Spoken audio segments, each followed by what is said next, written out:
Hey guys, tonight we travel to a world where time doesn't tick or chime. It melts. A world where each moment drips slowly into a pool of wax, and your alarm clock is a smoky taper hissing out at midnight. You're in a stone cell so cold, it might as well be holding secrets from 1,000 years ago, wrapped in layers of wool and quiet dread, with only the soft hiss of candlelight keeping you company. Before you get too cozy, take a quick moment to hit that like button and subscribe, but only if you genuinely enjoy what I bring to the table. Drop a comment below telling me where you're watching from and what time it is in your corner of the world. I love seeing how far and wide we connect. Now, go ahead and dim the lights. Maybe switch on a fan for that gentle, soothing background hum. Let's relax and drift softly into tonight's journey together. Out in the corridor, other brothers are stirring too.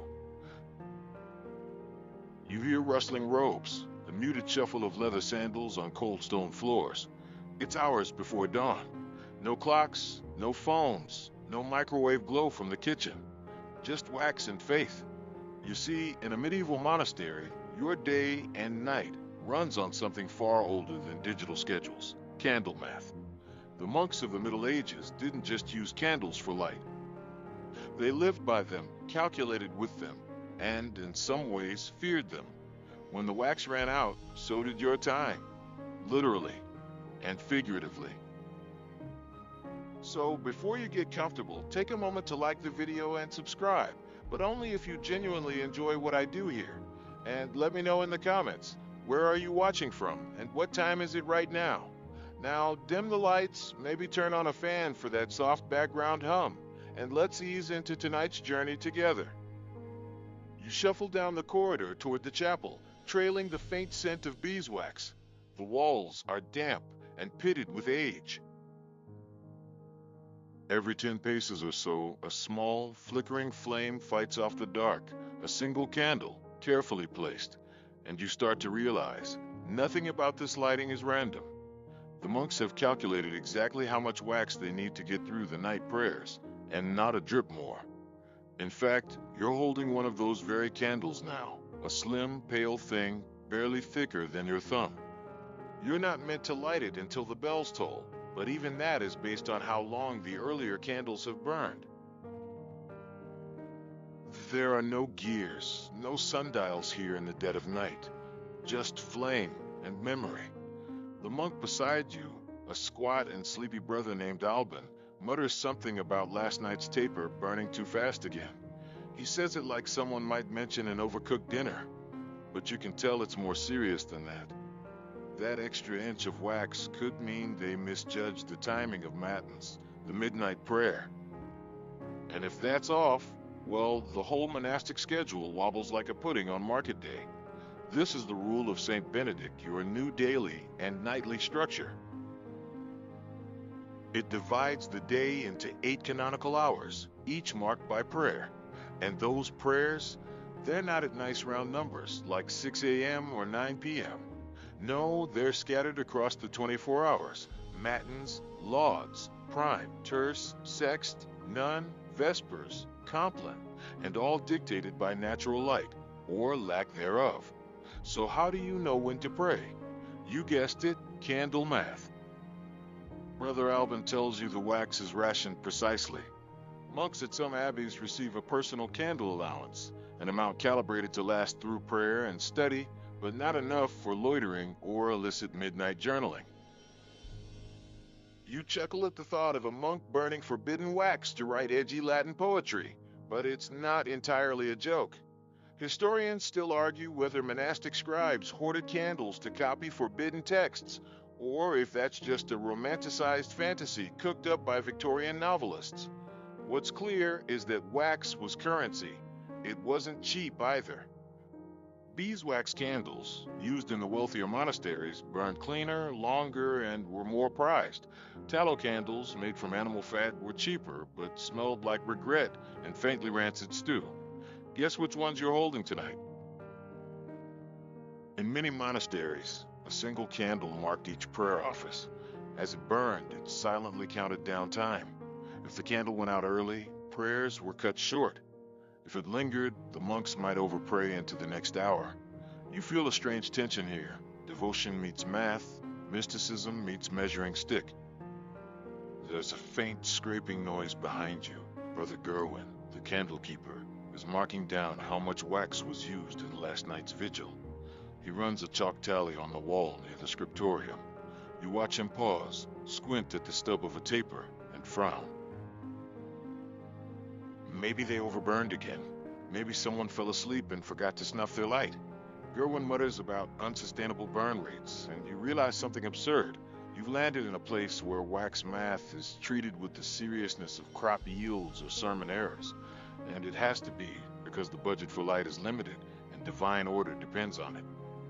In one nearby monastery, Cluny, you're told, they've developed an entire system of rotating duties around candle measuring.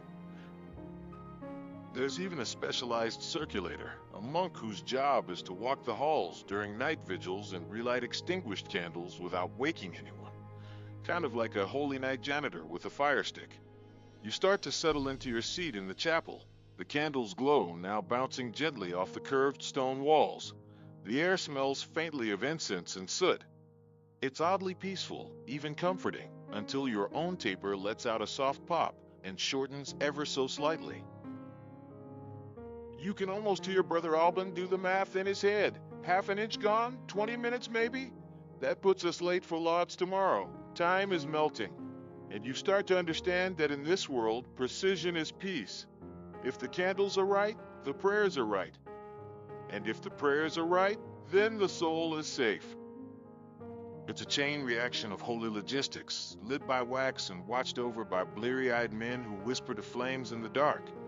You might be thinking, couldn't they just use a sundial? They could, but not at night. Not in winter, and certainly not when you're praying in a stone cave with barely a window to the outside world. Candles weren't just a convenience. They were the only clocks that fit in the palm of your hand. And when you are trying to keep time for God, you'd better be precise. Pactus. You're still in the chapel, now blinking slowly in the candlelight haze, and your knees ache from the cold floor. The flickering flame on your taper wavers with each breath you take. You wonder how many months before you have sat in this exact spot, calculating time not with numbers, but with melted inches of wax and a sixth sense for when the air would shift toward dawn. Back in your cell after prayers, you realize just how important the system is. There's no ringing bell tower in the sky, no central heating, no digital alerts.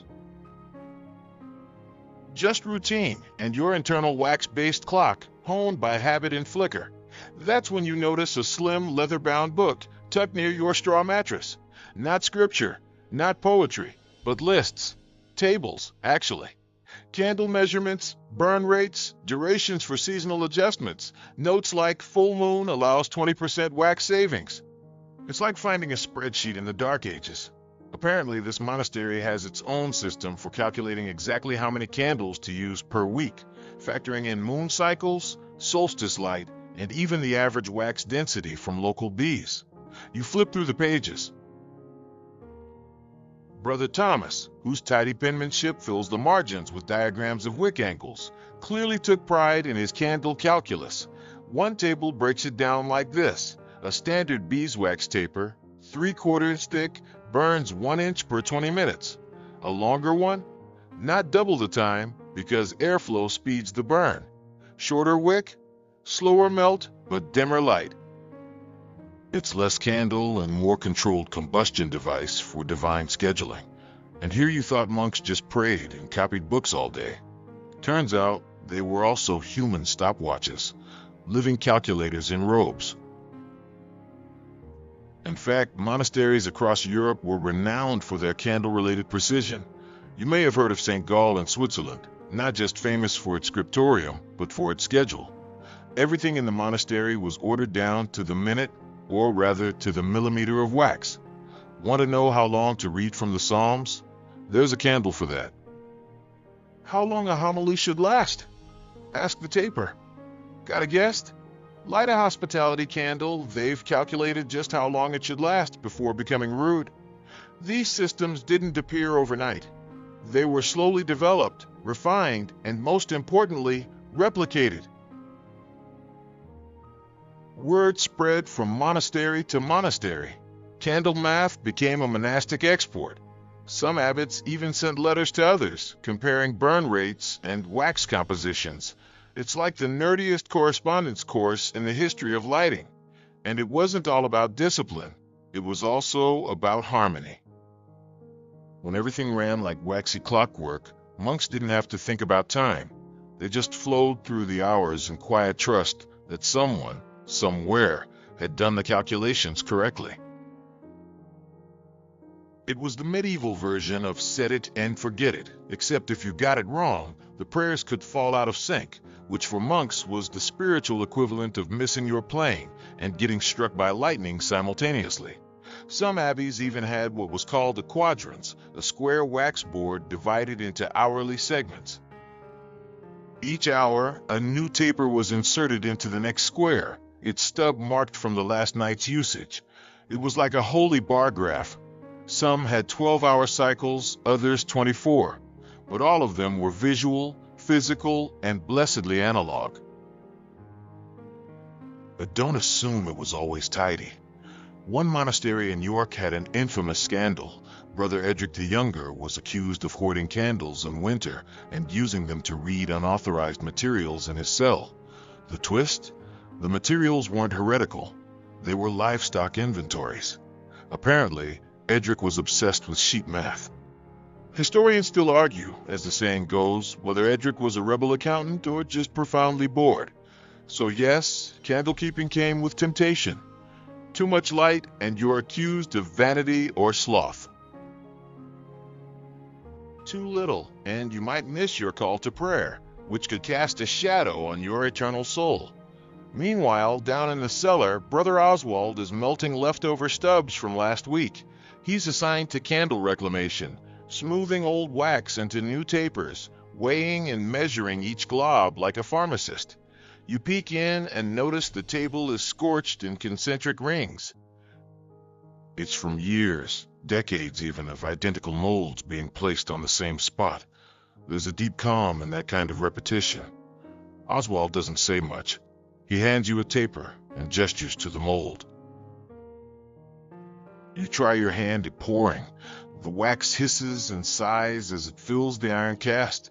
Oswald nods approvingly and mutters something about weight versus length. You think it's praise. Maybe. Probably. There's a deeper metaphor here, if you're awake enough to catch it. Monks didn't just measure light. They measured life and what light allowed. No moment went unnoticed, no flame wasted. Even their sleep, what little they had, was timed by what burned in the darkness. You drift back up the stairwell with your freshly poured candle in hand.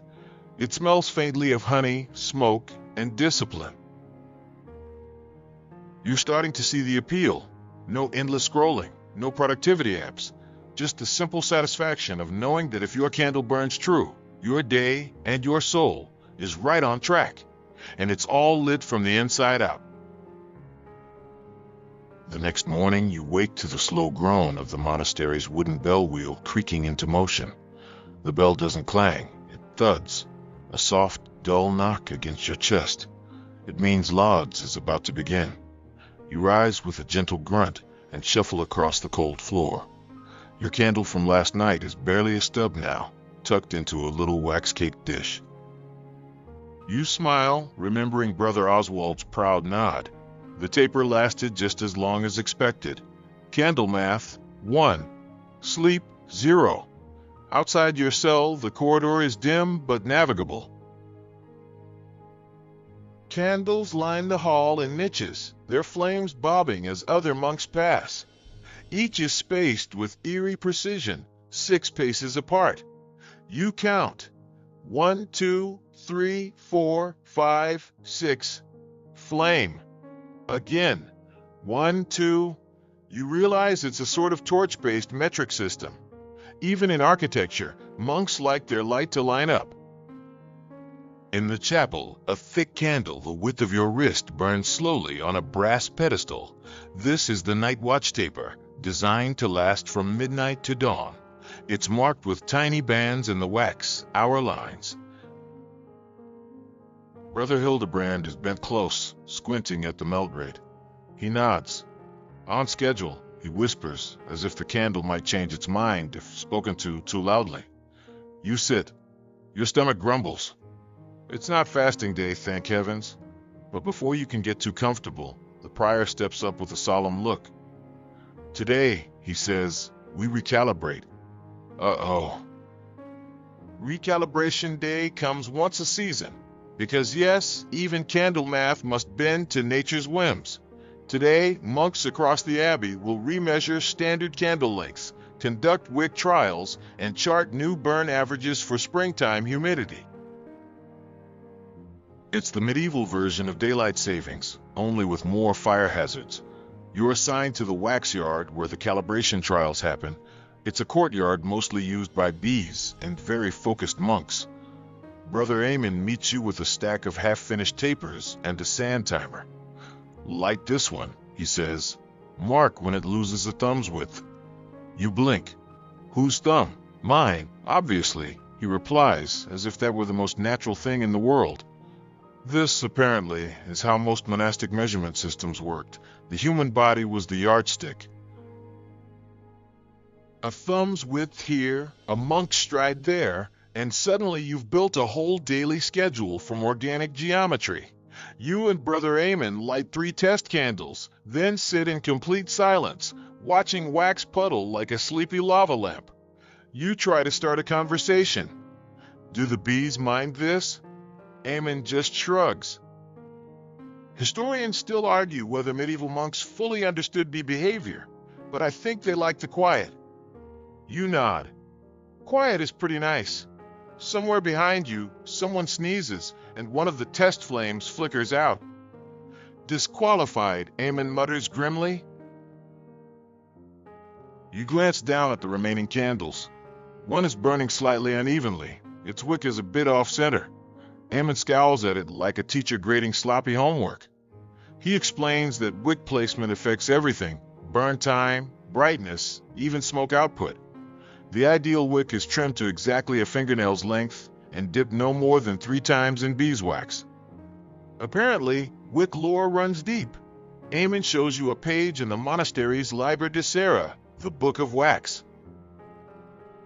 It includes illustrations of correct wick trimming technique, the proper angle for hanging first tapers to dry, and even a chart of wind speed to burn deviation ratios. It's like the world's coziest fire hazard manual. One footnote reads, if the candle flares, it is pride. If it dims, it is sloth. You stifle a giggle. Candle theology? Why not? The trials continue. A scribe sits nearby with a tiny sundial, comparing sunlight hours to burn durations. He's trying to ensure the monk's internal timekeeping system aligns with the literal sun, so that when they say prime is at sunrise, it actually is. It's all oddly beautiful, a dance between wax, wick, and heaven. Later, in the scriptoria, you pass a monk sketching marginalia in a manuscript, 2 rabbits roasting candles like sausages. Candle humor, 13th century edition. You make a mental note to steal that drawing later. And still, the recalibration continues. After lunch, turnip stew again, you're asked to help weigh the new season's candles. Each must match the monastic standard, exactly 6 ounces of wax per hour, long taper. Too light and it'll finish early. Too heavy and it throws the whole day out of sync. One monk jokes that last year's batch ran long by 10 minutes and Vespers ended in pitch black. They had to finish the hymn by memory. Some of us did not remember it correctly, he says ominously, tapping his chest. Eventually, the new candle norms are posted near the refectory. Burn charts, taper sizes, even a little drawing of Brother Eamon's thumb for reference. A final line reads, Gloria ad lumen, which loosely translates to glory to the light.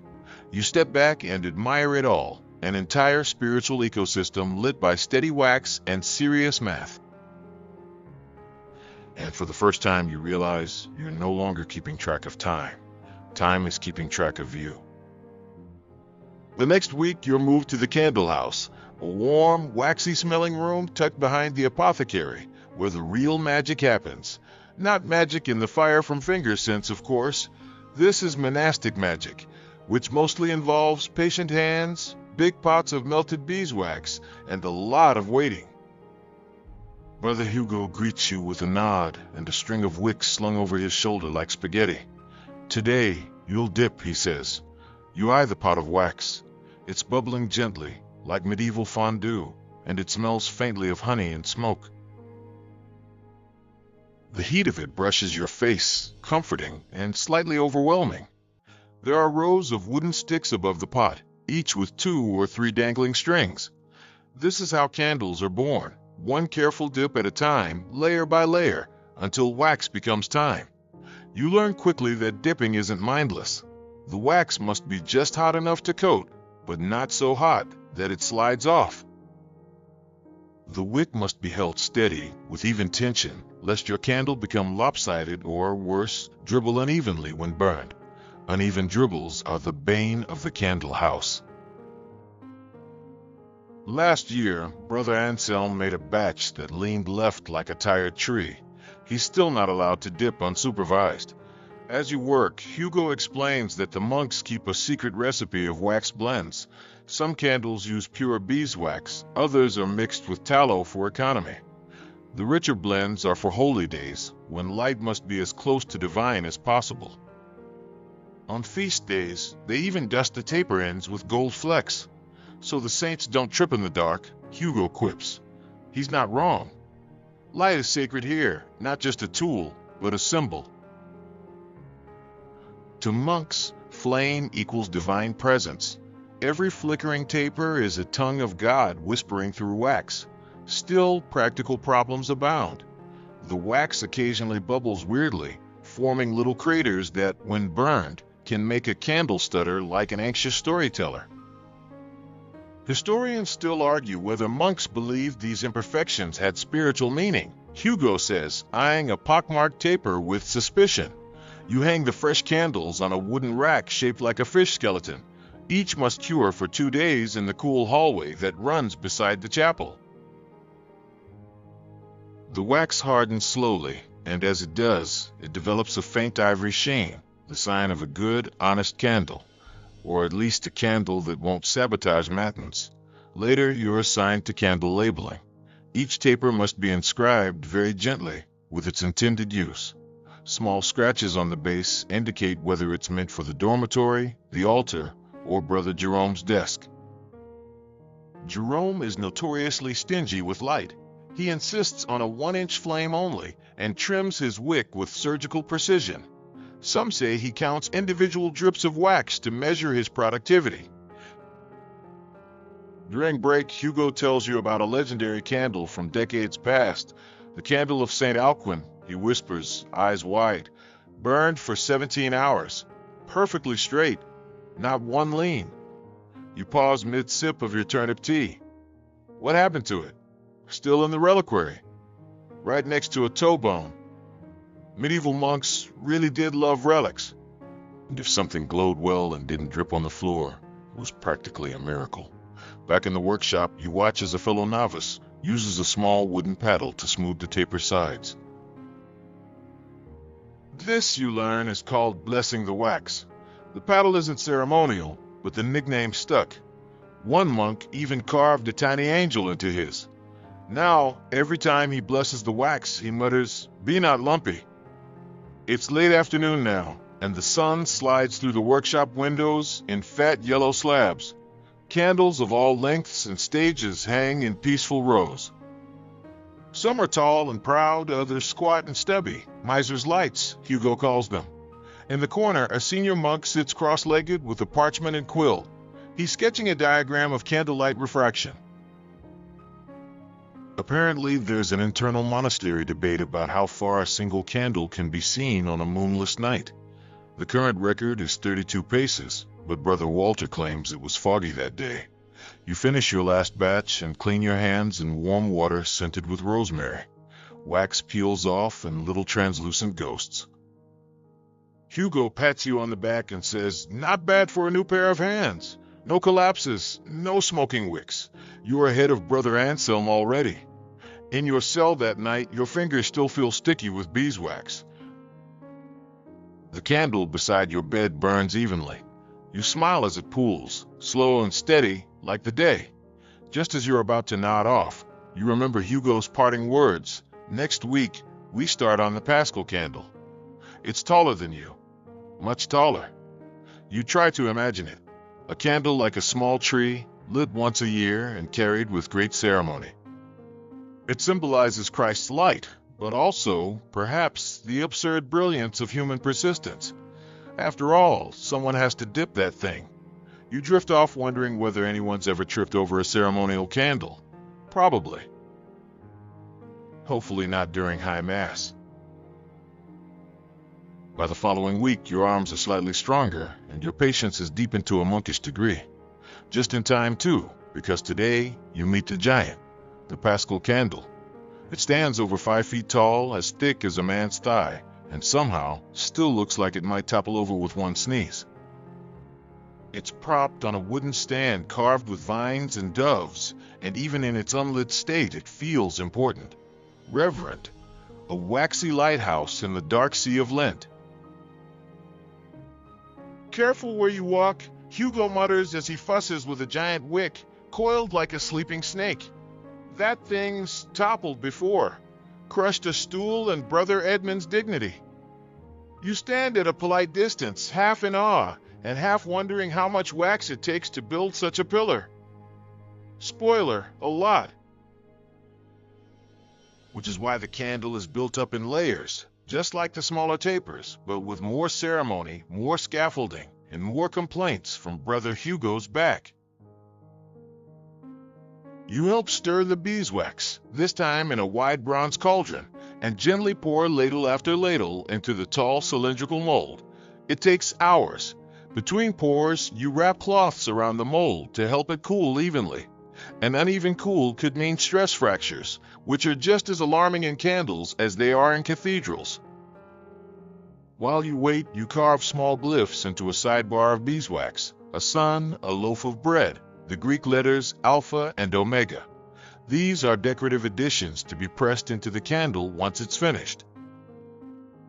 Symbolic, yes, but also a sort of wax-based scrapbook for the year. One monk once added a chicken. No one asked why. A visiting scholar from another abbey wanders in and eyes the Paschal mold with interest. He wears soft slippers and a slightly judgmental frown. Your taper diameter seems generous, he says. Hugo doesn't look up.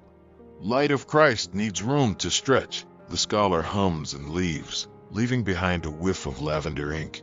You glance at Hugo, who shrugs. Historians still argue whether candle size indicated monastic status or just available bees. By early evening, the base of the candle is hardened. You begin layering, pouring smaller amounts of wax and gently rotating the mold to keep the sides even. The wick, a thick, multi-strand braid, gets centered carefully, guided with a bone needle through wax still warm enough to yield but firm enough to hold. While you work, Hugo recounts the tale of the Great Easter Spill. It was 67, he begins, or maybe 68. Either way, Brother Ambrose was new, and he didn't center the wick.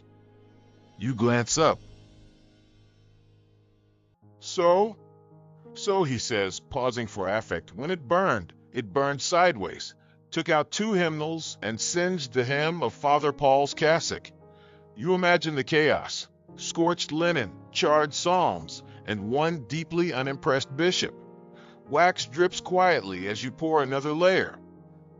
You're starting to understand that candle making isn't just about providing light. It's about controlling it, directing it, honoring it. A poorly made candle could throw off a whole ceremony. A well-made one, on the other hand, could feel like a tiny miracle. The monks talk about reading the flame, how its height and dance can reveal things. A steady flame means calm air. A flickering one might suggest a draft, or even, according to some, the presence of the divine. Or a squirrel. Once, a squirrel got into the chapel during Vespers. The flame danced all over the place. Brother Oswin tried to claim it as an omen, but the abbot found droppings, and that ended the debate. Finally, you and Hugo eased the finished candle out of its mold. It slides free with a gentle warmth, landing like a fell tree onto padded blankets. It's beautiful, tall, straight, and flecked with tiny air bubbles that catch the light just enough to shimmer. Hugo runs a hand over it and nods. Pascal 1247, he says. Not bad at all. You etch the year into the base, along with the abbey's initials. Then comes the pressing of symbols, which feels like decorating a cake for God. You use a heated brass tool to emboss a lamb near the top, and you attach 5 grains of incense in tiny wax caps, one for each wound of Christ, placed in the shape of a cross. As night falls, the candle is carried with slow reverence into the sacristy. It takes 3 monks and a lot of gentle grunting. You follow behind, carrying the incense grains like they're holy relics. Inside the dark, echoey chapel, the Paschal candle is placed in its holder, an iron spiral that looks vaguely like a snake swallowing its tail. Fitting, somehow.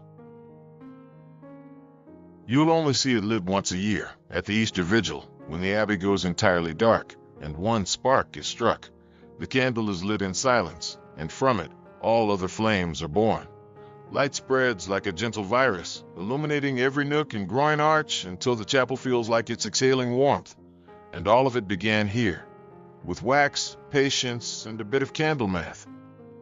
You sleep well that night, dreamless but for a flickering glow behind your eyes. The next morning begins as it always does, with bells, though now you hear them not as a nuisance, but as a kind of waxy metronome guiding your monkish days. Today, though, there's a sense of quiet pride humming beneath the routine. The Paschal candle is finished, and so, naturally, Hugo decides it's time to introduce you to the slightly more chaotic realm of candle rationing. Welcome, he says with a grin, to the fine art of not running out of light.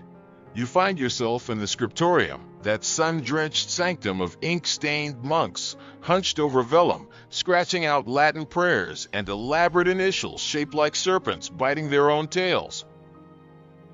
It's quiet, yes, but not so quiet that the creaking of benches and faint curses about inferior goose quills don't rise to the rafters. Hugo gestures toward a modest-looking cabinet tucked in the corner. Inside, dozens of stubby candles, sorted by size, shape, and burn stage. Some are nearly new. Others look like pale thumbs someone chewed nervously during a papal debate. This, he says solemnly, is the reserve. You're given a worn ledger, a literal candle log, and your job is to help track which areas receive how many hours of light each week. The chapel gets first priority, of course. Then the scriptorium, then the infirmary. And then, in descending order of importance, the pantry, the hallway to the pantry, and finally Brother Messias's closet, which apparently requires spiritual lighting at all times, even when he's out. The math begins. Each taper, you learn, burns approximately 1 inch per 30 minutes, depending on wick density and air current. You use a tool called a candle rule, a small stick notched at intervals, to measure usable wax. From this, you calculate how many hours of light are left per candle, then assign bundles to various rooms based on their spiritual and practical value. It's all very soothing in a tedious kind of way, like doing your taxes in Latin. As you and Hugo work, he explains that some monasteries got so obsessed with candle economy, they created whole departments just for wax management. Historians still argue whether certain abbeys inflated their wax records to appear holier, he says, flipping through a dusty book titled On the Virtue of Steady Flame. The idea that monks might fudge candle logs to look more devout makes you snort. You think anyone actually counted? Oh, absolutely. There were audits. Candle audits. Surprise inspections from the bishop. If your candles burned too fast, it was considered wasteful. If they burned too slow, they'd accuse you of hoarding divine light. Monastic politics, it turns out, were dimly lit and deeply petty. You begin to appreciate why candle making had to be an exact science. If Brother Harold used an extra taper to copy a sermon on the virtues of humility, someone else might have to chant Vespers in the dark. If the infirmary ran low during a chest cold outbreak, wax rations might be borrowed from the kitchen, leading to improperly timed soup and a very angry cook. You help measure out a week's supply for the scriptorium. 20 tapers, pre-trimmed and labeled in wax pencil with Roman numerals for daily use. One is slightly bent, and Hugo eyes it with suspicion. "Bent ones burn funny," he says. "Drip too much. Dangerous near vellum." He tosses it into a wooden box labeled Chapel Backup with a shrug. You find this entire system oddly beautiful. Its precision, its quiet logic, its firm belief that every ounce of light must be earned and stewarded. Not because it's expensive, though it is, but because it's sacred. Light here is a theology of its own, and yet there are loopholes. You overhear a younger monk whispering that he sometimes uses leftover wax stubs to warm up the inkwells on cold mornings. Technically forbidden, but also sort of genius. One brother even confessed under gentle duress that he used melted wax to seal love poems hidden in his psalter. No one had the heart to punish him. His poems were terrible. Around midday, you're sent to deliver candles to the infirmary. The corridor is cool and smells of thyme. A sick brother lies in bed, swaddled in blankets, his face pale as almond milk. You place a single candle at his bedside, and in that moment the flame seems enormous, defiant, as though it could burn away fever and despair with one soft flicker. You wonder if he notices. By Vespers, the abbey is lit with a soft scatter of candlelight, each taper doing its quiet work, each flame a reminder that someone, somewhere, did the math. You sit in the chapel, watching the Paschal candle in its iron stand, still unlit but radiating presence. Hugo leans in. "We once tried to switch to olive oil lamps," he whispers. "The abbot tripped over one and declared it heresy." You try not to laugh. The candle next to you wobbles slightly, and you steady it without thinking. It's funny. You came here thinking monks were all about prayer and chant and the occasional illuminated manuscript. You didn't expect to become an expert in wax distribution and thermal drift. And yet, it makes sense. In a world with no electric bulbs, no glowing screens, no neon signs, light is a miracle. One you ration like gold, or more precisely, like beeswax. You wake before the bell today. There's a faint glow outside, the kind that signals either dawn or an unusually reflective fog, and for a moment you lie still, listening to the hush before the first chant of the day. But something's tugging at you. Not a spiritual revelation. No, it's the smell of smoke. Not disaster smoke. Candle smoke. Familiar, sweet, a little acrid. Which makes sense, because today, Hugo informs you after Lauds, you'll be assisting with wick making. Not glamorous, he warns, handing you a bundle of raw flax fibers, but essential, like toe fungus treatment. No one celebrates it, but we'd all suffer without it. So you sit down at the long workbench outside the smithy, surrounded by coils of drying linen, bowls of melted tallow, and 3 elderly brothers arguing quietly about optimal twist angles. Wick making, it turns out, is the forgotten stepchild of candlecraft, underappreciated, absolutely vital, and deeply fiddly. A good wick must be absorbent, firm enough to stand upright, but soft enough to curl ever so slightly while burning. This self-trimming curl allows the burnt end to drop off neatly, instead of forming a soot-clogged mushroom top. You know, just in case you've ever judged a candle by its posture. Historians still argue whether medieval wickmakers discovered the curling effect by accident. Hugo tells you sliding over a bowl of salt water. But most agree, once they saw it worked, they stuck with it. The process goes like this. First, you comb the flax fibers until they resemble a fluffy beige cloud. Then you spin them into tight threads using a drop spindle. The trick, Hugo explains, is in the tension. Too loose and the wick won't burn evenly. Too tight and the flame tunnels down, leaving you with a waxy stub that dies in shame. Once spun, the threads are braided, usually 3-strand for larger tapers, or flat-braided for oil lamps. Some monasteries even added extra strands, soaked in vinegar or ash, to create slow-burn wicks for ceremonial use. Today, though, you're making mid-sized braids for ordinary candles. The work is repetitive but pleasant, especially once your fingers find the rhythm. Over, under, twist. Over, under, twist. The fibers squeak faintly as they tighten, and every so often, a little puff of dust floats up and catches the light like holy dandruff.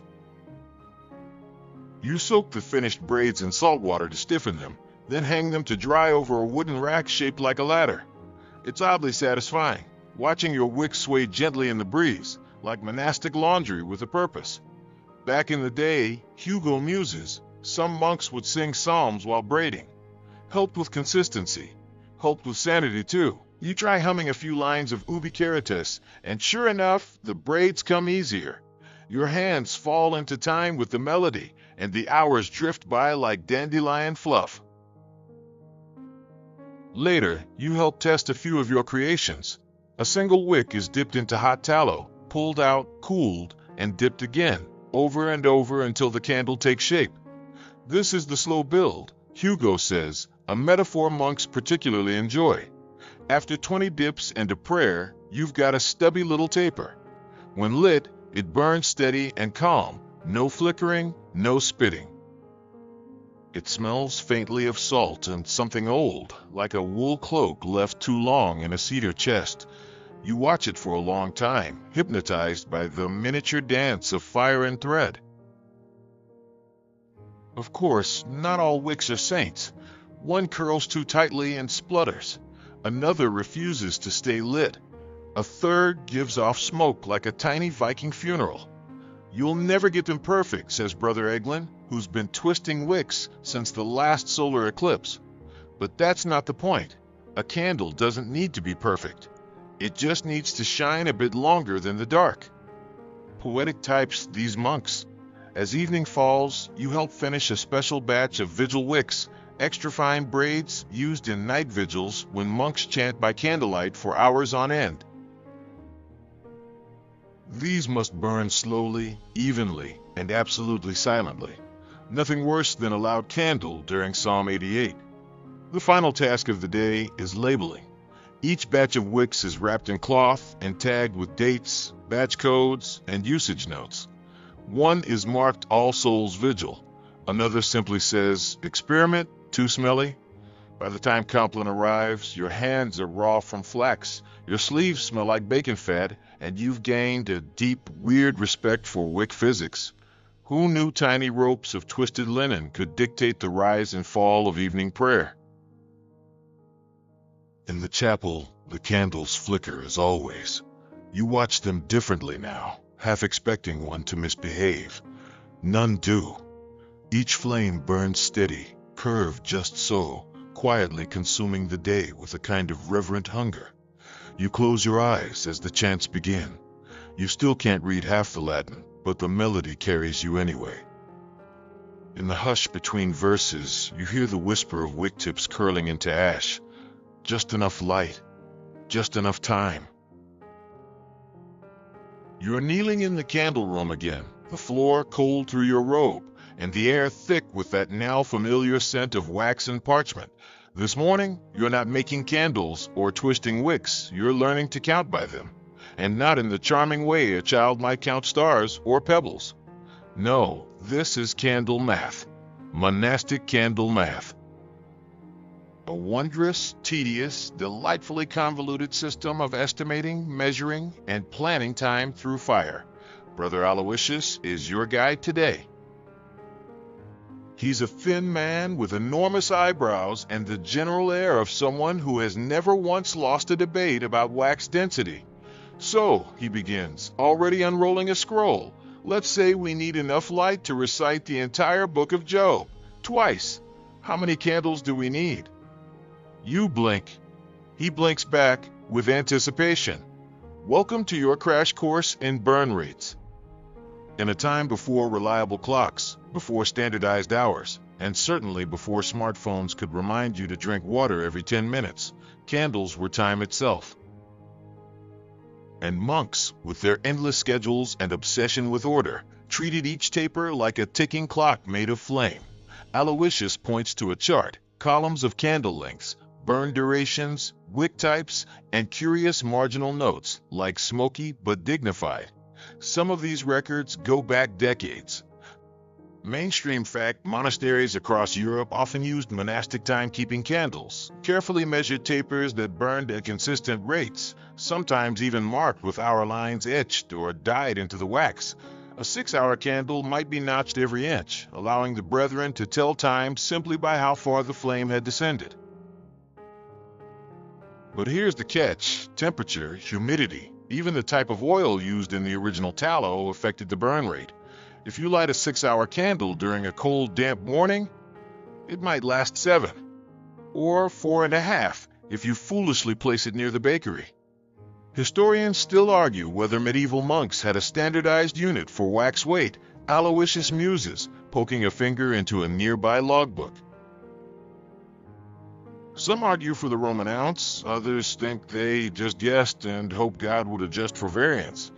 Today's exercise involves a replica or a candle, a thick taper marked with 12 evenly spaced lines. You light it and set it near the chapel entrance. Then you sit and wait. The idea is simple. When the flame reaches each mark, an hour has passed. The less simple part? Watching it without falling asleep or accidentally letting the wind cheat the count. This, as Aloysius puts it, is temporal observation discipline. Monks would rotate through this job during long vigils, using the candle not just for light, but as a timekeeper, ensuring prayers changed at the correct intervals. No ringing bells, just quiet flickers of accountability. At one point, you ask why they didn't just use sundials. Oh, we did, Aloysius says, but night exists, clouds exist, and sometimes birds poop directly on the gnomon. Point taken. One fringe tidbit you find charming. Some monasteries apparently used beeswax tapers with embedded threads dyed different colors to track hours even more precisely. Red for dawn, blue for midday, black for compline. This color-coding system helped monks who served in different parts of the monastery stay oriented in time. Even with such systems, though, monks were aware of the fallibility of their fire-based clocks. Some prayer manuals included notes like, "or until the candle ends, whichever comes first," and at least one monk recorded an entire week of misaligned prayers due to a mislabeled wick batch. Aloysius shows you a curious device, something between a scale and a candelabra. It's a candle clock. Not a metaphorical one, but a literal contraption that lowers a candle through a sliding mechanism. As the wax burns and the weight lessens, the candle descends, triggering a bell after so many inches fall. You stare at it in disbelief. "Monks," he shrugs. "We had time." It's afternoon now, and the sun slants through the high window in golden bands. Your candle has just burned past the 8th line, and Aloysius makes a tidy note in his logbook.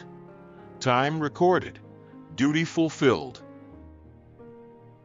He lets you snuff the flame, which you do with the satisfying hiss of damp fingers over wick. Outside the candle room, you carry a bundle of finished tapers to the library, where Brother Tomas is trying to work out how many candles are needed for a month of copyist work. Assuming 6 hours of light per day, he mutters, and 1 candle per 2 desks, multiply by 20 monks, adjust for saints' feasts. You offer him your notes. He brightens. "That's brilliant," he says, misreading your burn test results as advanced planning. You decide not to correct him.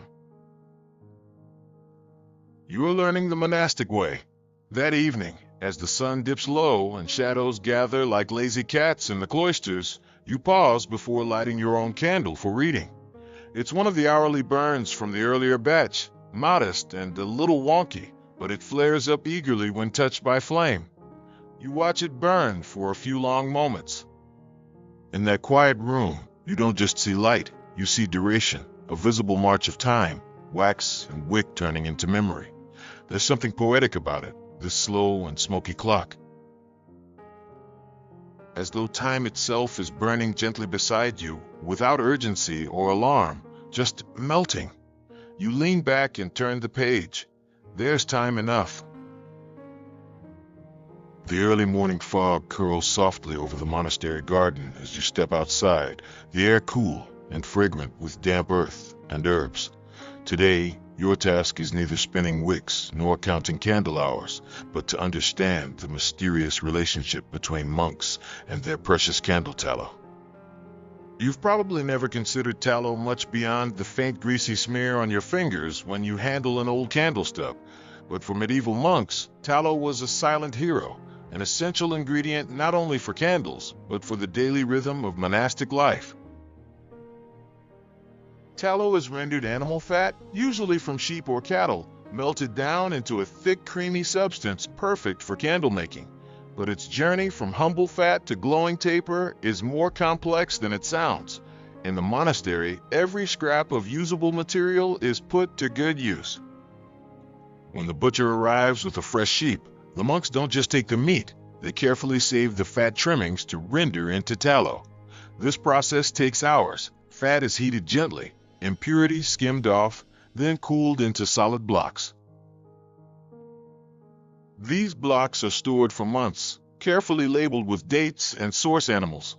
The monks keep detailed records because the quality of tallow affects burn time, odor, and even how much smoke the candle produces.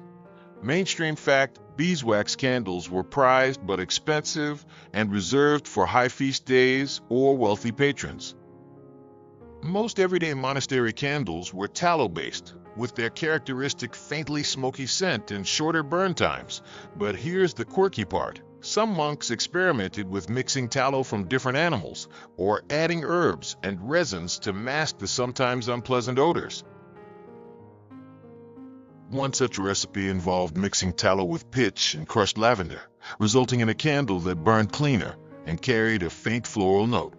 Imagine lavender-scented smoke curling up during evening prayers. Historians still argue whether these scented tallow candles were widespread or just a curious local experiment.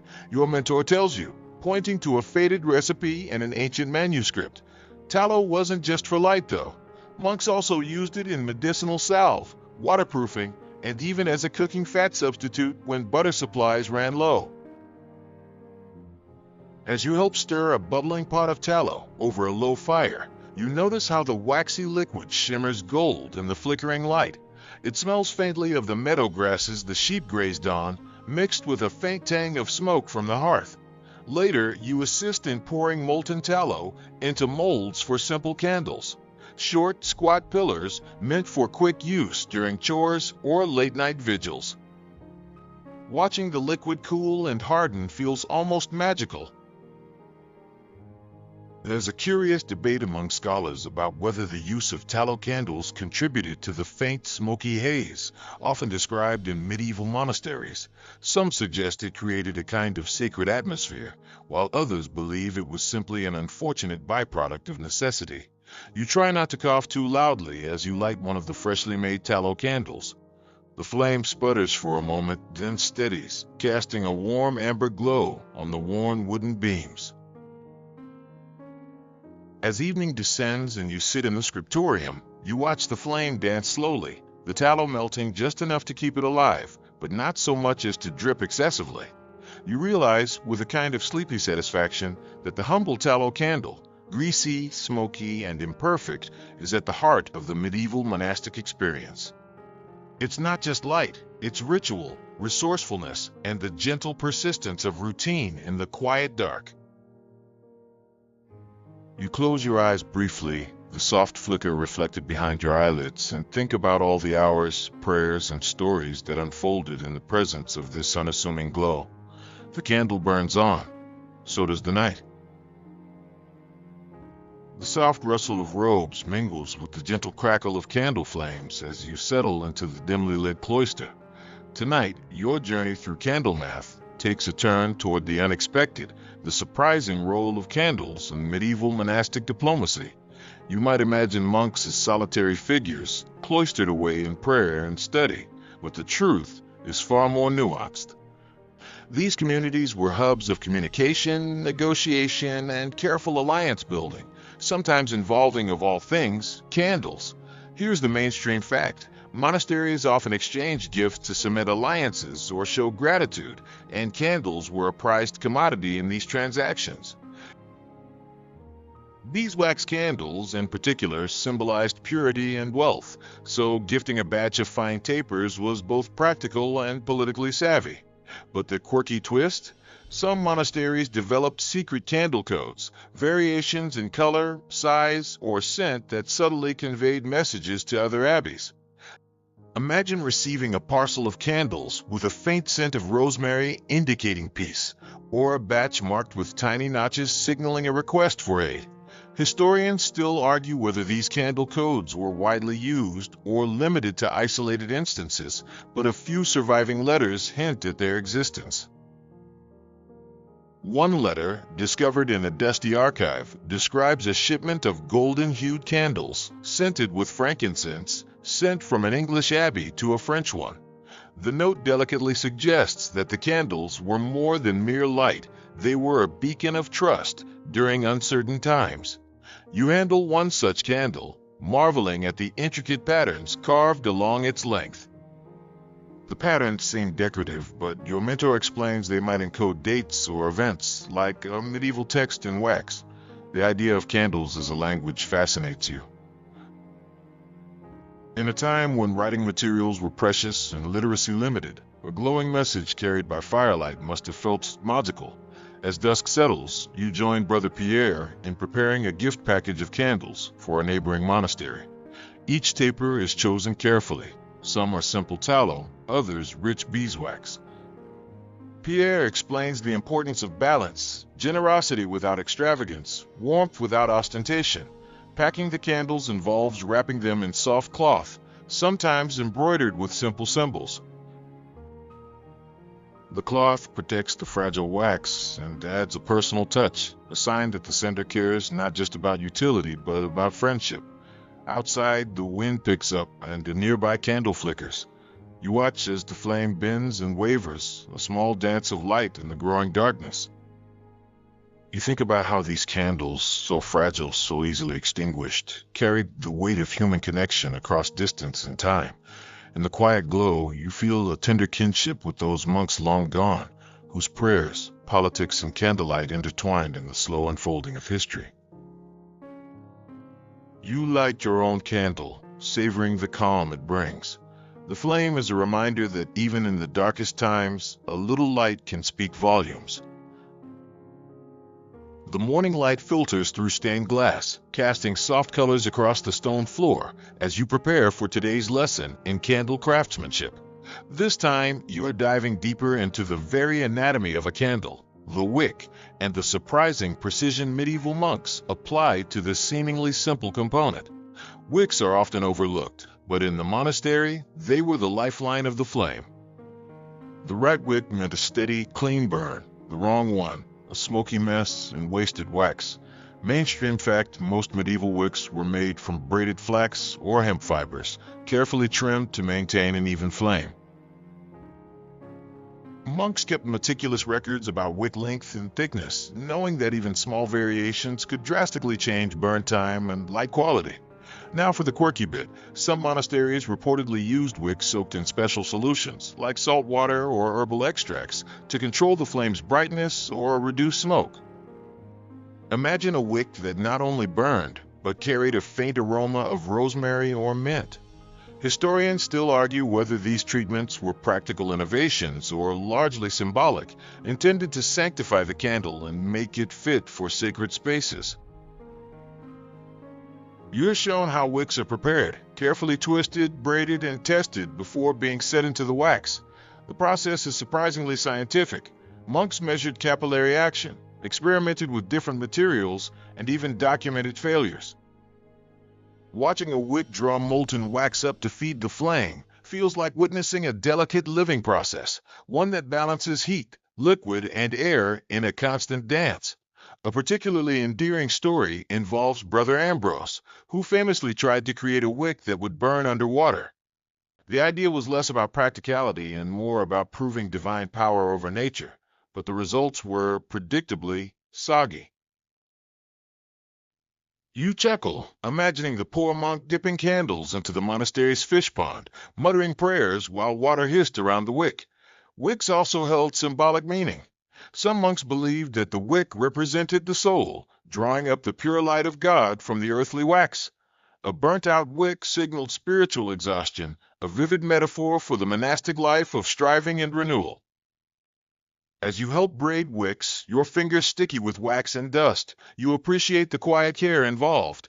These humble threads, almost invisible in the flame's glow, hold everything together. Later, as evening falls, you light a candle with a freshly prepared wick. The flame steadies, flickering softly, its steady heartbeat a comforting rhythm in the hush. You close your eyes briefly, the gentle glow reflecting behind your eyelids, and feel connected, not just to the flame, but to centuries of monks who measured time, faith, and light through these delicate braided fibers. The soft murmur of evening prayers fades as you settle into your corner of the scriptorium, candlelight casting long, wavering shadows on the parchment-strewn desks. Tonight, you explore a lesser-known but fascinating aspect of candle math, the ingenious methods monks used to stretch limited candle supplies across their long nights.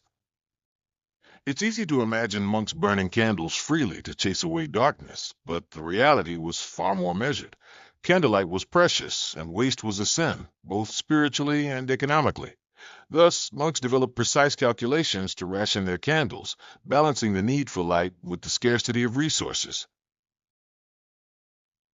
Mainstream fact: monasteries used candle clocks, a practical device consisting of a marked candle that burned at a predictable rate to measure time during the night or work shifts.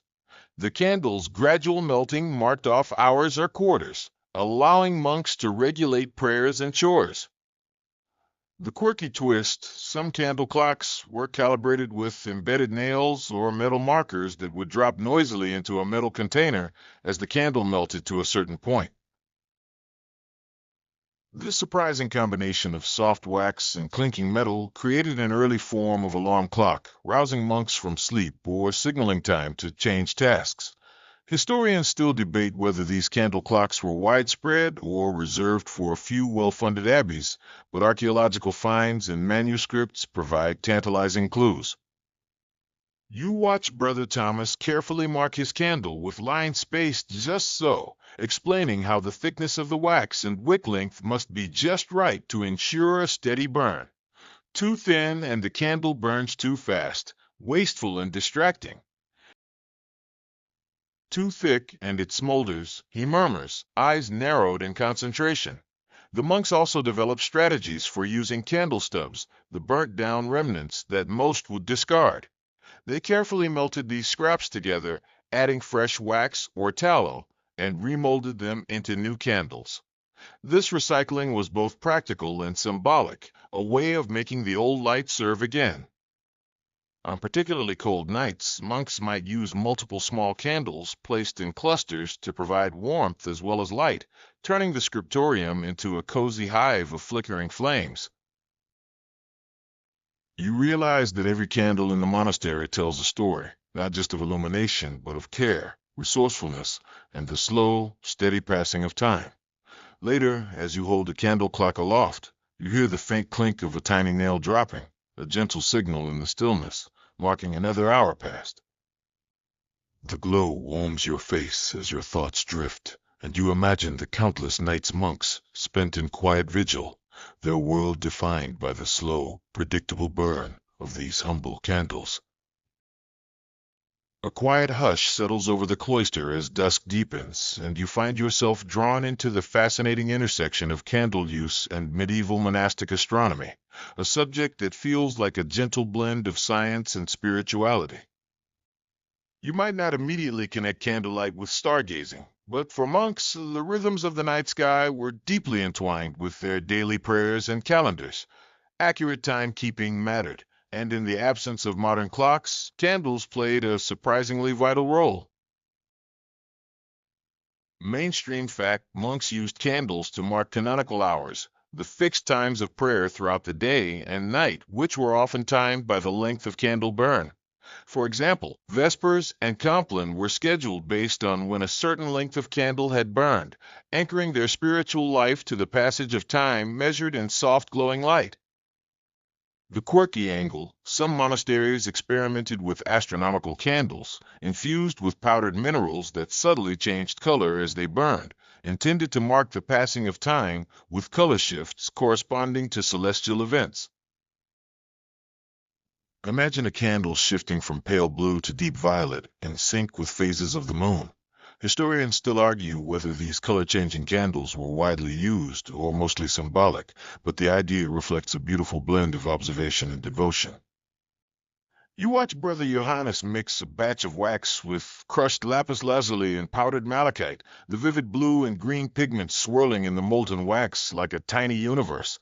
Later, as the candle burns, you notice subtle shifts in hue, a gentle reminder of the ever-turning heavens beyond the monastery walls.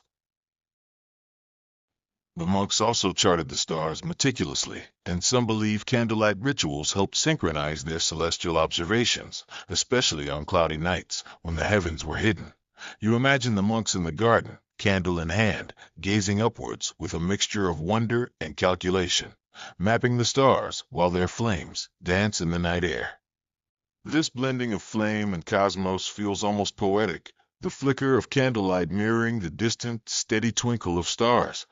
Vergwilsel, of distant, steady twinkle of stars. As you lean back, the room darkening, save for the gentle glow, you realize how these subtle techniques kept the monks connected to both their earthly duties and the vast universe beyond. The candle's light is not just illumination, it's a bridge, a quiet pulse linking human rhythm to cosmic time. The familiar scent of melting beeswax mingles with the crisp evening air as you settle in, ready to explore one of the more delicate and surprisingly artistic chapters in your candle journey, the decoration and symbolism etched into monastic candles. It's easy to think of candles as plain sticks of wax, but medieval monks treated them as miniature canvases, carving intricate designs and religious motifs into the surface before lighting. These carvings weren't merely ornamental. They carried layers of meaning and purpose. Mainstream fact, many monasteries decorated their beeswax candles with crosses, saints, or biblical scenes, especially for feast days or special ceremonies, enhancing the spiritual ambience. Now the quirky insight, some candles bore tiny inscriptions or coded patterns that could indicate the donor's identity or a specific prayer intention. In some cases, the carvings included playful motifs, animals, plants, or even whimsical faces hidden among sacred imagery.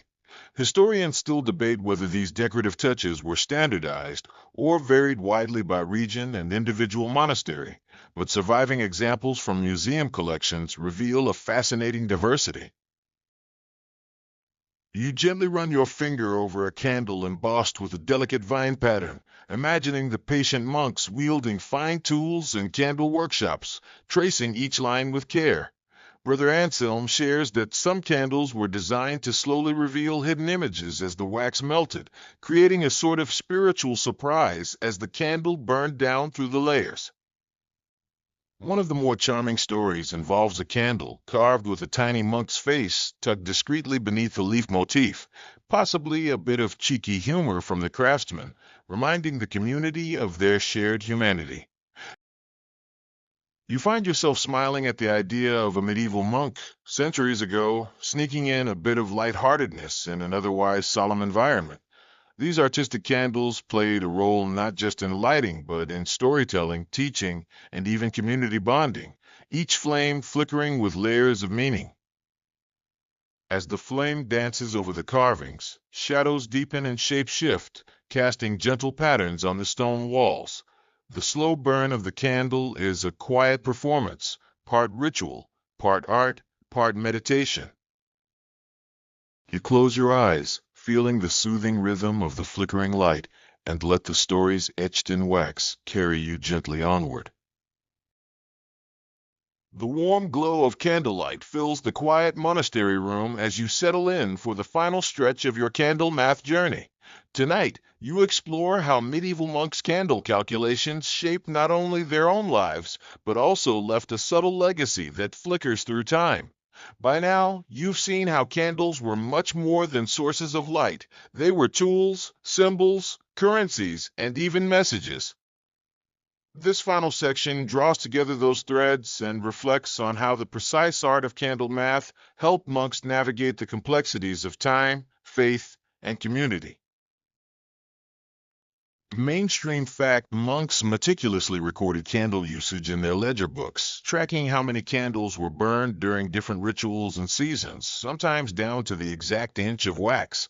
These records were essential for budgeting and ensuring the monastery's resources lasted through long winters and festivals. The quirky detail: some abbeys kept candle tallies that doubled as spiritual journals, where the amount of wax burned during prayer was seen as a measure of devotion, almost like a devotional currency. One monk reportedly wrote that a perfectly burned candle brought him closer to enlightenment, while a smoky, flickering one was a sign to reflect deeper. Historians still argue about the extent to which candle math influenced broader medieval timekeeping systems, but it's clear these delicate calculations helped lay the groundwork for more precise clocks and calendars in later centuries. You picture a monk in the scriptorium, carefully inscribing wax measurements beside prayers, his candle's steady glow illuminating the script. Each tiny calculation is a meditation on order, discipline, and connection. You think back to all the nights you spent watching candles flicker, their flames bending and twisting like whispers in the dark.